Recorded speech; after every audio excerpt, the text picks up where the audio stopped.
구약성경 민수기 11장 1절로 15절까지 말씀을 받겠습니다.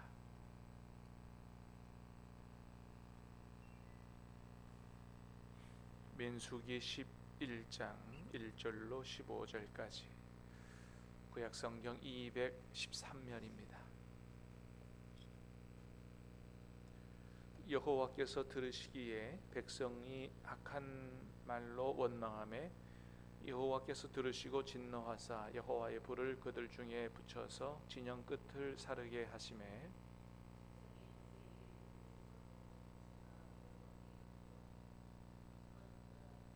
그곳 이름을 다베라라 불렀으니 이는 여호와의 불이 그들 중에 붙은 까닭이었더라.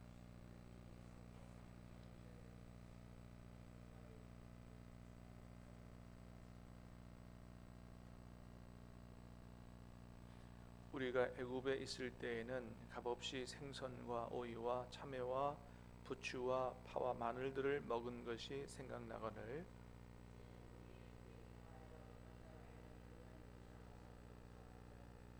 만나는 가시와 같고 모양은 진주와 같은 것이라.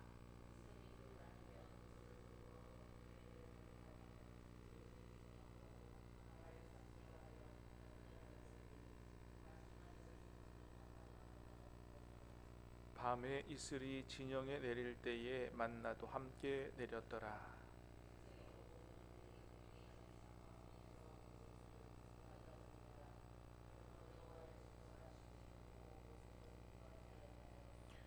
모세가 여호와께 여짜오되 어찌하여 주께서 종을 괴롭게 하시나이까? 어찌하여 내게 주의 목전에서 은혜를 입게 아니하시고 이 모든 백성을 내게 맡기사 내가 그 짐을 지게 하시나이까?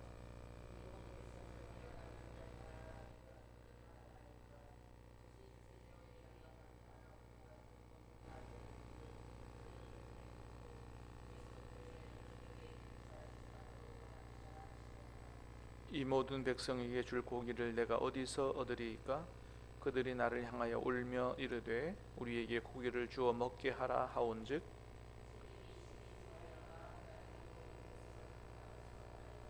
같이 읽습니다. 주께서 내게 이같이 행하실진대 구하옵나니 내게 은혜를 베푸사 즉시 나를 죽여 내가 고난당함을 내가 보지 않게 하옵소서. 아멘. 자, 민수기 11장부터는 이제 민수기 2부가 시작이 되는데요. 우리가 지난번에 좀 꽤 오래됐습니다만은 민수기 1장부터 10장까지 말씀을 봤죠. 민수기 1장부터 10장까지는 이제 시내산에서 원래 애굽에서 나온 이래로 한 3개월 만에 시내산에 도착하게 됩니다. 거기서 레위기 말씀, 또 출애굽기 후반의 성막에 관한 말씀, 이런 이제 율법에 관한 말씀을 한 1년여에 걸쳐서 다 듣게 됩니다. 하나님의 말씀을 다 듣고 이제 다시 이제 적과 꿀이 흐르는 가나안 땅에 대한 비전을 가지고 이제 출발을 다시 해야 되는데 민수기 1장부터 10장까지는 출발하는 준비를 하는 그런 내용이었거든요. 그리고 이제 10장 11절부터 이제 다시 가나안 땅을 향하여 출발하는 이런 이야기가 시작이 됐습니다.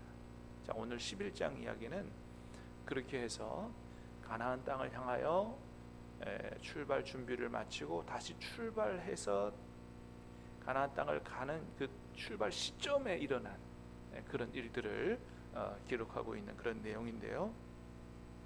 자, 어떤 일이 일어났는지 보겠습니다. 1절부터 3절까지 다시 봅니다. 시작.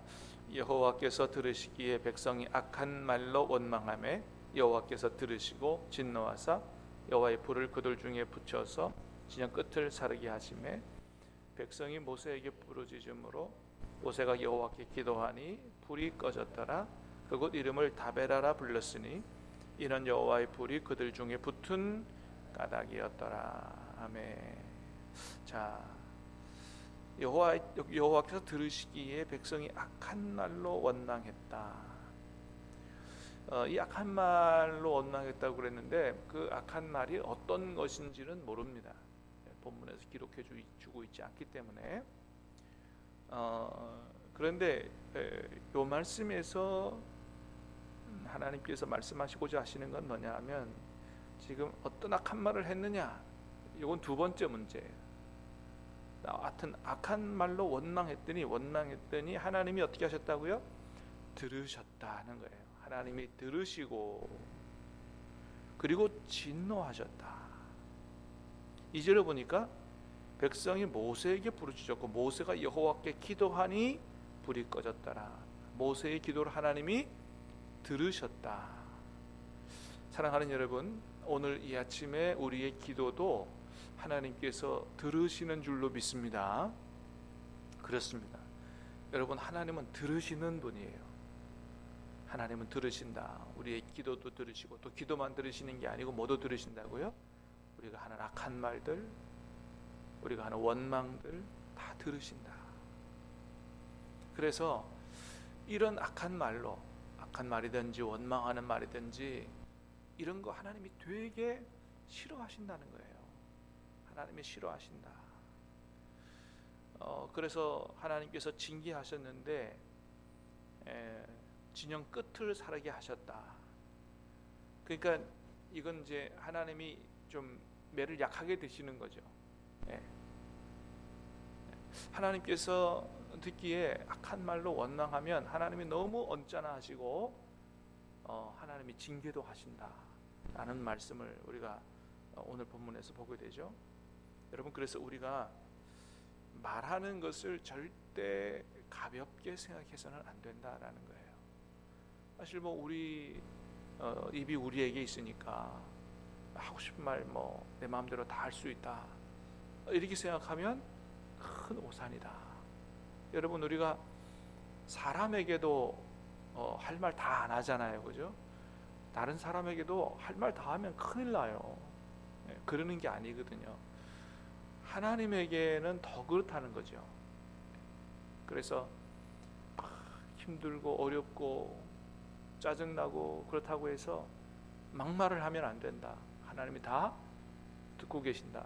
그래서 하나님이 어떻게 하세요? 내 귀에 들린 대로 해주겠다, 이런 말씀도 하시고. 여러분, 사실 하나님께서 이스라엘 백성을 애굽에서 건져내시고 광야로 인도하셨는데 하나님의 계획은 광야에서 40년 동안 있게 하는 게 아니었어요. 출애굽하고 시내산에서 말씀 다 받고 이제 가나안 땅에 들어가면 어떻게 살아가야 되는지에 대한 율법을 다 주신 이후에 이렇게 다시 출발해서 가데스 바네아에서 정탐꾼 보내잖아요. 그 가데스 바네아에서 가나안 땅에 들어가는 게 하나님의 계획이었어요. 그 개월수로 따지면 한 1년이나 1년 반 정도 광야에서 하나님이 오직 하나님만 바라보도록 믿음을 가지도록 그렇게 하는 그 광야 학교의 훈련은 하나님의 계획은 한 1년에 1년 6개월이었어요. 그런데 거기서 뭐예요? 악한 말로 원망하고, 우리는 들어가 봤더니 땅은 좋고 뭐 그렇긴 한데 그 안악 자손들이 있고 우리는 그들 앞에 보니까 메뚜기 같고 막 이렇게 하나님을 못 믿고 악한 말로 원망하고 내 귀에 들린 대로 해주겠다라고 해서 그때부터 40년 광야 방황 생활을 하게 된 거거든요. 하나님의 계획은 그렇게 오래 고생시킬 계획이 아니었던 것입니다. 귀에 들린 대로 해주겠다. 지금 오늘 우리에게도 마찬가지죠. 주님 말씀하셨어요. 마지막 날에는 우리가 무슨 말을 하든지 그 무익한 말에 대하여 신문을 받게 된다라고 말씀하셨어요. 그래서 말을 되게 조심해서 해야 된다. 하나님 앞에 말을 조심해서 해야 된다라고 하는 것이죠.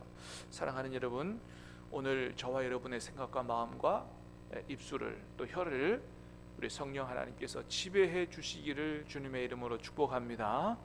그래서 정말 하나님이 들으시기에 기뻐하실 만한 말들, 하나님이 복을 주실 만한 말들, 감사하는 말들, 또 위로하고 격려하는 말들, 칭찬하는 말들, 특별히 다른 사람에게 복음을 전하는 말들, 그런 말들로 사람을 살리고 세우면서 하나님께 영광이 되는, 영광을 돌리는 그런 복된 하루로 살아갈 수 있게 되기를 주님의 이름으로 축복합니다.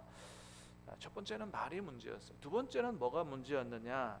탐욕이 문제였다라고 말씀하시죠. 자, 4절 5절 시작.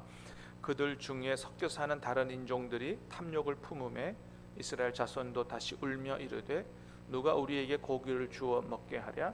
우리가 애굽에 있을 때에는 값없이 생선과 오이와 참외와 부추와 파와 마늘들을 먹은 것이 생각나거늘. 자, 그들 중에 섞여 사는 다른 인종들이 그랬어요. 다른 인종, 그러니까 유대인들만 출애굽하는데 유대인들만 있었던 게 아니다, 그죠? 히브리 사람들만 있었던 게 아니라는 거예요. 다른 인종도 있었다. 그 출애굽기에도 그런 말씀하시죠. 하나님께서 애굽에서 이스라엘 백성들을 건져내실 때 히브리인들만 건져낸 게 아니고 중다한 잡족이 같이 나왔다 그랬어요. 여러분, 하나님이 우리를 구원하는 것, 예수님 안에 구원하는 게 유대인들만 구원하려고 하시는 게 아닌 줄로 믿습니다. 유대인들은 자꾸 착각하는 거예요. 자기들이 선민이다, 자기들만 선민이다, 자기들 아니 모든 다른 민족들은 부정하다. 유대교 사람들은 그렇게 생각하죠. 그러나 하나님이 구원하시고자 하시는 것은 유대인들만이 아니요 모든 인류를 구원하시고자 하심인 줄로 믿습니다. 그래서 복음이 전파되고 열방이 하나님께로 돌아오기를 원하시는 것이죠. 그런 역할을 하도록 먼저 이스라엘을 택한 것뿐인데 잘못된 선민의식으로 하나님의 마음을 아프게 해드린 민족이 유대인들이죠. 자, 그렇게 애굽에서 나온 사람들 중에 이 유대인들 아닌 사람들도 있었는데 그 사람들이 탐욕을 품고 불평하기 시작했다는 것입니다. 탐욕이라고 하는 것은 우리에게 뭐 욕심이라는 게 기본적인 욕심이라는 게 있죠. 근데 그 건강한 욕심 이외에 더 과도한 욕심을 부리는 걸 이제 탐욕이라 그러죠. 어쨌든 이들의 불평은 먹을 게 만나밖에 없다는 거예요. 맨날 만나만 먹고 그러니까 너무 지겹다. 그러면서 과거 애굽을 생각하면서 불평했다. 애굽에 있을 때에는 값없이 생선과 오이와 참외와 부추와 파와 마늘들을 먹은 게 생각난다. 그때는 말이지 값없이 우리가 돈도 안 내고 그렇게 여러 가지 맛있는 걸 많이 먹었는데. 여러분, 이 말이 얼마나 하나님을 화나시게 하셨겠어요? 그래, 하나님 그렇게 말씀하시고 싶지 않으셨겠어요? 그래서 니들은 그러면 그 먹는 것 때문에 다시 그 애굽 과거로 돌아가가지고 그렇게 노예생활 자자손손 대대로 그렇게 하고 싶단 말이냐? 그런 말씀 안 하시고 싶으셨겠냐 말이죠. 우리가 예수님 믿고 난 이후로 여러 가지 생활하는 것이 그 전보다 좀 더 힘들어질 수는 있습니다. 뭐 돈벌이도 좀 더 하나님 뜻대로 하려다 보니까 더 적어지게 되고, 하여튼 뭐 이것도 안 해야 되고 저것도 안 해야 되고, 그렇게 어려워질 수 있습니다. 자, 그런데 그렇다고 해서 예수 괜히 믿었네, 예수 안 믿을 때가 더 좋았네, 이래야 되겠느냐? 이거는 절대 안 된다. 하나님의 은혜를 완전히 부인하는, 정말로 구원받은 사람들이 절대로 해서는 안 되는 그런 말들을 지금 했다라고 하는 것이죠. 이 사람들에게는 하나님의 은혜도 없고 구원받은 기쁨과 감격도 없고, 앞으로 가나안 땅에 가가지고 새롭게 하나님의 백성을 향하여 백성들로서 세계 열방을 향하여 축복의 통로가 되는 이런 놀라운 삶의 축복의 비전은 없는 거예요. 단지 이들에게 뭐만 있는 겁니까? 잘 먹고 잘 사는 데만 관심이 있는 것이죠. 여러분, 우리의 최대의 관심은 어디에 있습니까? 하나님 오늘 우리에게 그 말씀 하시는 거거든요. 너희의 최대의 관심은 어디에 있느냐? 먹고 사는 데만 있느냐? 아니면 먹고 사는 게 좀 예수 믿고 힘들어졌어도 구원받은 은혜와 감격이 있고 하나님이 주시는 새로운 삶이 있고 그것에 대한 또 새로운 비전이 있고 이런 삶을 살아가느냐? 중요한 것이죠.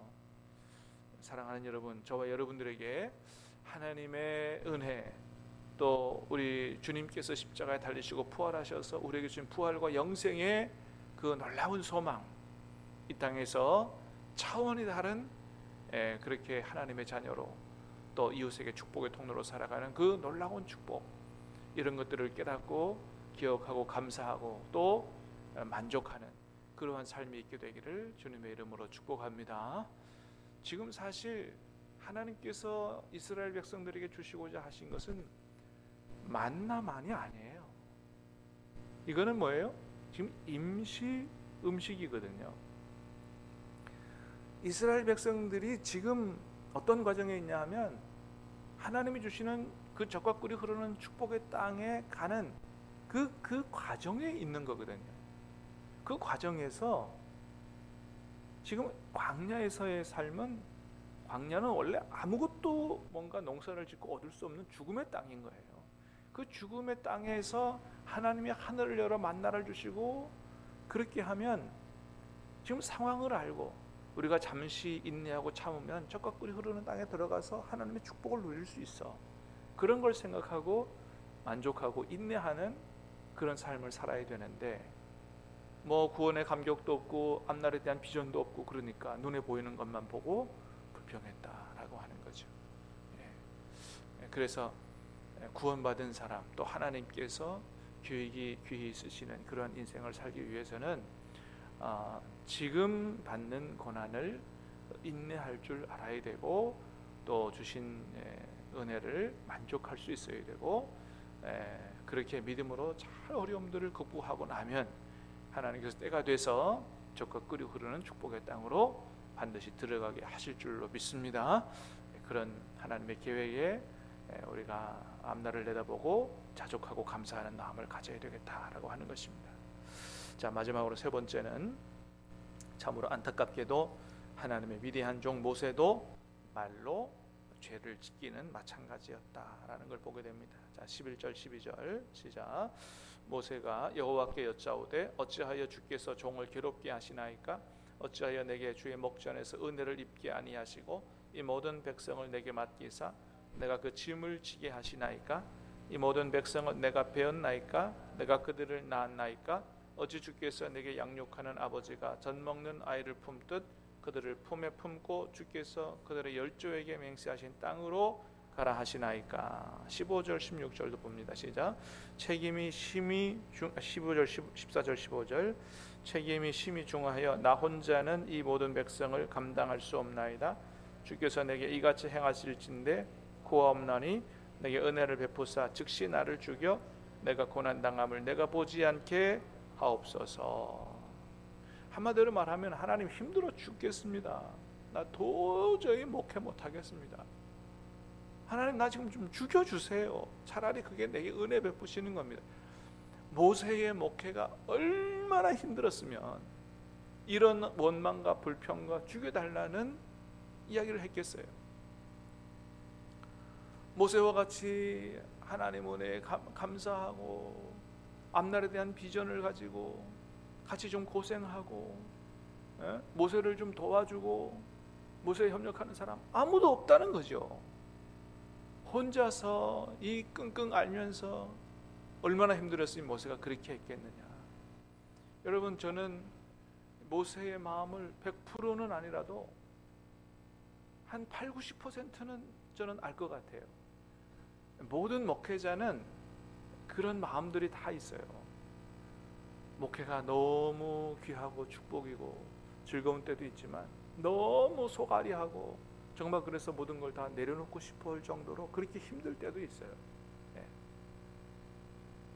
그런데 그럴 때일수록 어떻게 해야 돼요? 14절에 보니까 그래서 이 책임이 심히 중하여 나 혼자는 이 모든 백성을 감당할 수 없나이다. 그렇죠. 혼자 어떻게 감당해요? 그래서 옛날에 보면 하나님이 천부장도 세워주고 백부장도 세워주고 50부장도 세워주고 했거든요.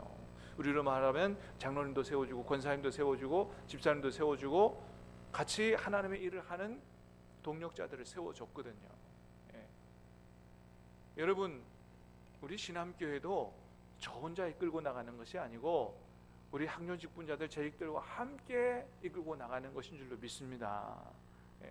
그러니까 여러분들이 저를 좀 도와주셔야 돼. 예. 아무도 도와주는 사람 없고 맨날 어린아이처럼 그냥 그런 신앙으로 불평하고 원망하고 막말하고 목회가 너무너무 힘드는 거죠. 그렇게 하면 어떻게 이걸 다 하겠어요?